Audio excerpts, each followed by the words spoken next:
saudari-saudara yang dikasih oleh Tuhan, terus kita rayakan anugerah kehidupan. Saya sekarang ada di pinggir jalan Solo ke Wonogiri, tepatnya di kota Sukoharjo. Saya ada di sini untuk menghadiri pertemuan informal Romo-Romo Projo di Surakarta Raya. Maka sebenarnya ini saya ada di depan Gereja Katolik Hati Kudus Yesus Sukoharjo. Ini berseberangan diagonal dengan Masjid Raya Sukoharjo. Mari sekarang kita ke gereja untuk mengikuti pertemuan ini. Ini adalah gereja Sukoharjo itu. Sudah ada beberapa mobil milik paroki yang mengantar para romo untuk pertemuan siang ini. Kita sudah sangat lama selama pandemi hampir tidak pernah ada pertemuan seperti ini. Jadi walaupun ini masih pandemi dan cukup besar, dengan mengambil jarak dan prokes yang ketat, kita bertemu. Mudah-mudahan semuanya baik. Semua baik, semua baik.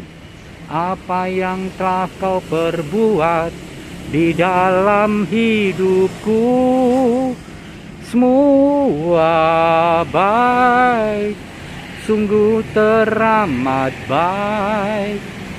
Kau jadikan hidupku berarti. Kau jadikan hidupku, kau jadikan hidupku, kau jadikan hidupku berarti. Ini adalah gereja Sukoharjo. Yang agak di luar ini tetap beratap, itu adalah extensionnya, dan kita bertemu di tempat yang seadanya di extension gereja ini. Gereja ini tetap memakai protokol kesehatan yang sangat ketat, berjarak, dan antrinya juga diberi jarak. Yuk kita lihat, walaupun gelap tetapi nah inilah gereja Sukoharjo. Cukup besar, umatnya tidak terlalu banyak, dan tiap Sabtu dan Minggu ada pelayanan Ekaristi di gereja ini. Kalau kita perjumpaan seperti ini, sekalian kunjungan dan kangen-kangenan dan merencanakan program-program ke depan tentang pertemuan lain, tentang rapat, tentang rekoleksi, tentang rencana retret, tentang rakerjo dolan bareng. Itu juga dirembuk di sini.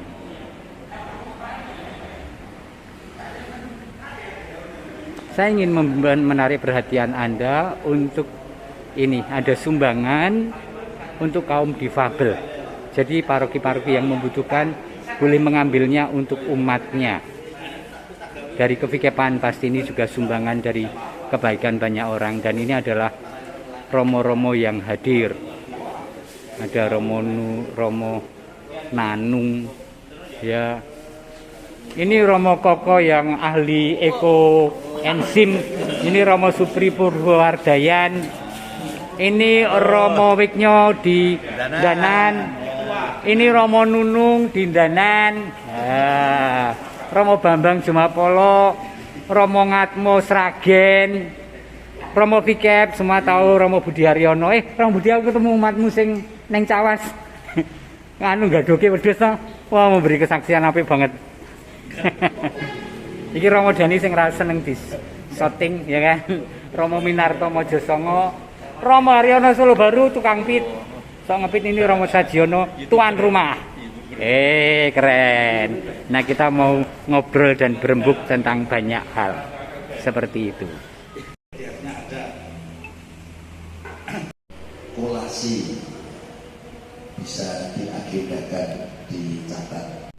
Saudari-saudara yang dikasihi oleh Tuhan, dalam perjumpaan dengan romo-romo di Sukoharjo ini kepada kami masing-masing romo dibagikan satu dokumen gerejawi yang berjudul Pertobatan Pastoral Komunitas Paroki.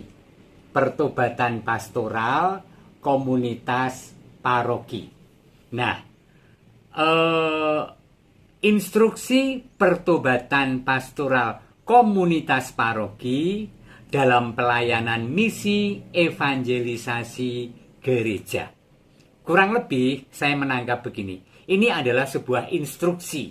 Nilai tulisan ini instruksi untuk pertobatan pastoral, pertobatan dalam mengelola dan berinteraksi dan membangun struktur dan pelayanan komunitas paroki. Jadi jangan salah sangka, ini bukan soal poro romo berkomunitas di pastoran, tetapi bagaimana paroki ini sebagai komunitas mengambil bagian dalam pelayanan misi evangelisasi gereja.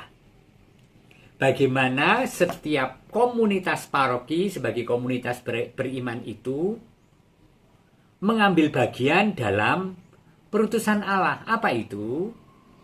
Pelayanan misi evangelisasi gereja di tengah masyarakat.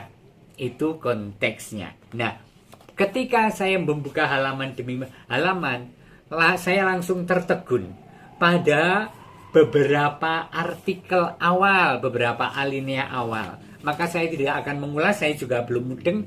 Tetapi artikel awal sudah menyatakan begini, misalnya artikel 1. Paus Fransiskus pada awal pelayanannya telah mengingatkan pentingnya kreativitas, yang berarti mencari jalan-jalan baru, yakni mencari jalan agar Injil diwartakan.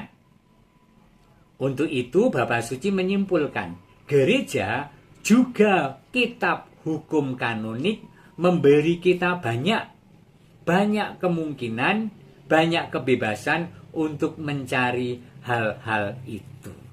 Saudari-saudara, dahsyat loh ini sebenarnya kalau disadari oleh struktur partikular, entah kevikapan, entah keuskupan, entah paroki kita masing-masing. Dikatakan Paus Fransiskus dalam awal pelayanannya, jadi sejak diangkat menjadi paus, mengingatkan pentingnya kreativitas.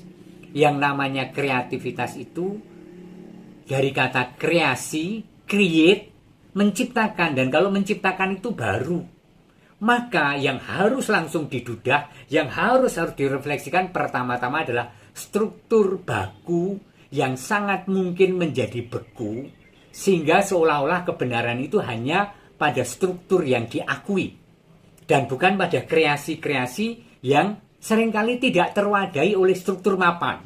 Ini kritik untuk gereja kita, kritik untuk struktur-struktur kita. Saya seringkali kemekelen loh, guyu dan prihatin kalau melihat apa yang sering terjadi dalam struktur. Katakanlah begini, ada komisi HAK di tingkat KWI, maka setiap keuskupan juga harus ada. Maka karena di keuskupan ada, supaya downline-nya ada, di paroki ada. Celakanya, dari paroki diturunkan ke lingkungan yang anggotanya hanya belasan orang dan harus ada itu secara struktur. Padahal sangat-sangat tidak butuh. Tetapi merasa bahwa harus ada karena di keuskupan ada, karena di kevikepan ada, karena di paroki ada. Padahal secara kultural dan tradisi sudah tahu bahwa bapak itu yang selalu mandegani kalau ada dialog, kalau ada pasduluran, kalau ada perjumpaan, misalnya lintas iman. Tetapi karena bapak itu sudah terlalu lama, harus diganti dengan yang muda. Ini kan pikiran soal struktur organisasi. Bukan pikiran soal organisme jiwa sebuah persekutuan. Dan itu terjadi itu di keuskupan kita juga. Aneh ya? Lihat, tapi nggak apa-apa. Oke, kita sedang belajar, keuskupan ini sedang belajar, paroki ini sedang belajar, kita semua belajar ya, untuk memahami apa yang dikatakan Bapak Suci. Bapak Suci ini, walaupun tidak dikutip di sini kutipan dari mana, ada, mengutip pada artikel 3 tentang keprihatinannya. Saya akan membaca utuh artikel 3. Pertobatan pastoral artinya pertobatan perubahan kreatif di dalam pastoral merupakan salah satu tema fundamental dalam tahap baru evangelisasi. Yuk kita pahami bersama tahap baru nih, bukan tahap lama. Bahkan caranya, bahkan cara sapaannya, bahkan cara berkumpulnya, bahkan waktunya harus seberapa. Tahap baru evangelisasi. Gereja saat ini dipanggil untuk meningkatkan evangelisasi itu. Tentu saja di dalamnya adalah cara-cara berevangelisasi yang tidak hanya terpaku dan beku pada apa yang sudah berjalan. Katakanlah begini, sekarang era media sosial. Apakah paroki kita, kevikepan kita, keuskupan kita mengapresiasi dengan sungguh-sungguh peran media sosial sebagai ladang evangelisasi yang baru ini? Rasaku belum.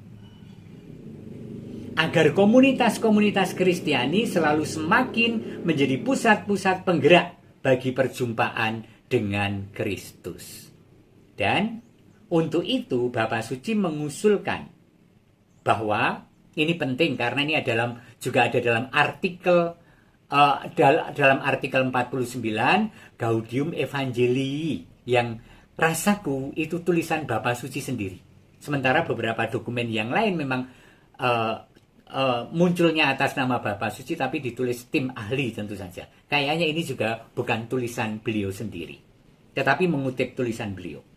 Kalau ada suatu yang harus dan pantas menyusahkan kita atau mengusik hati nurani kita, hal itu adalah kenyataan bahwa begitu banyak saudara-saudari kita hidup tanpa kekuatan, terang, dan penghiburan yang lahir dari persahabatan dengan Kristus.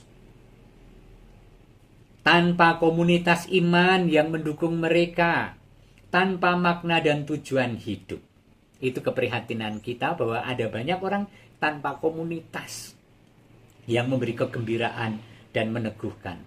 Lebih daripada perasaan takut tersesat, ini kritik untuk kita semua, lebih daripada engkau jangan-jangan melanggar aturan, engkau jangan-jangan tidak memenuhi struktur organisasi, engkau jangan-jangan didukani pemimpin kita, gitu loh. Maka lebih daripada perasaan takut tersesat, saya berharap bahwa kita akan digerakkan oleh perasaan takut yang lain, perasaan takut. Tetap tertutup pada struktur-struktur yang memberi kita rasa aman palsu dalam peraturan-peraturan yang menjadikan kita hakim-hakim yang kejam dan dalam kebiasaan-kebiasaan yang membuat kita merasa aman. Kita seringkali justru ditakutkan bahwa struktur organisasi, komisi, tim pelayanan kita tidak bergerak justru karena kreativitas kelompok atau pribadi yang berbeda dengan apa yang diinstruksikan. Bapak Suci mengatakan loh, ini bukan Romo Agus, ini mengatakan Bapak Suci. Lebih daripada takut tersesat, saya berharap bahwa kita digerakkan oleh rasa takut. Takut apa? Takut bahwa kita bertahan pada kenyamanan diri sendiri, kenyamanan pada tanggung jawab, kenyamanan pada program kerja yang sudah terstruktur sedemikian kita dan dilanggar. Hebat ya. Dan dengan itu kita menjadi hakim yang agung, yang hebat, yang bisa mengadili kamu salah. Kamu tadi memilih lagu komunis salah. Kamu kok melakukan sendiri tanpa koordinasi dengan tim Ja ini. Nganti wedi. Mergo struktur dan organisasi. Sementara di luar pintu, jadi kita merasa aman, nyaman. Sementara di luar pintu, orang-orang sedang kelaparan. Dan Yesus tidak lelahnya bersabda kepada kita, kamu harus memberi mereka makan. Sementara seolah-olah saya di kamar ini, aman. Dengan program kerja, dengan laporan keuangan, dengan cari rencana itu dan melakukannya dengan sangat baik, tetapi tidak mau saya melihat sesuatu yang baru di luar konteks pikiran dan program saya dan bahkan tim saya seringkali mengatasnamakan tim juga, dan itu baik. Tetapi Yesus di depan pintu saya ini ada pintu, ngetuk-ngetuk saya. Mereka membutuhkan makan, kamu harus memberi mereka makan. Jadi rupa-rupanya pastoral evangelisasi yang baru ini sangat konkret dan tidak nyaman, dan keluar dari diri sendiri sampai ke periferi yang membuat kita rekoso, yang membuat kita dikritik dan melanggar. Tetapi memberi makan entah rohani entah jasmani, memelihara ngupeni, tanpa selalu dalam konteks struktur yang kokoh sehingga membuat kreativitas mandek. Yuk, ini sungguh-sungguh luar biasa. Ada berikutnya tapi terlalu panjang. Nanti saya akan membuat konten yang lain, yaitu dialog dengan budaya sebagai langkah evangelisasi bersekutu dengan kultur setempat. Ini sangat berbahaya dan seringkali disalah artikan. Tetapi nanti, lain kali saya akan membahasnya. Yuk, sekarang kita bergembira, beranilah berkreasi, dan terbukalah, hei para pemegang struktur dan manajemen tingkat apapun. Entah Anda ketua lingkungan, entah ketua wilayah, entah romo, entah vikep, entah uskup, gereja Katolik, Bapak Suci mengajak itu untuk membuka kreasi-kreasi baru. Yang namanya kreasi itu tidak harus lahir dari struktur, tetapi perubahan itu dari jalanan, dari kreativitas. Dan kemudian berani rendah hati merengkuh mereka menjadi bagian dari yang perlu disupport dan didukung. Amin. Yuk, semangat. Tuhan memberkati kita semua. Amin. Para kadang panjenengan tahu bahwa kita itu lama tidak ketemu. Ini sudah selesai rapat dan sudah makan siang dan saatnya pulang. Tetapi lihatlah, para romo itu tidak mau pulang, masih cerita-cerita karena kita memang kangen ya. Anda bisa membayangkan kangennya paseduluran para romo, yaitu di tengah pelayanan yang sangat melelahkan dan kemudian bisa bercerita atau ngobrol bersama. Jadi sangat menyenangkan. Saya sendiri menikmati saat seperti ini. Doakan para romo supaya tetap sehat dan melayani dengan seoptimal mungkin sesuai dengan kesempatan, talenta dan anugerah yang diberikan oleh Tuhan ya. Tuhan memberkati Anda. Amin.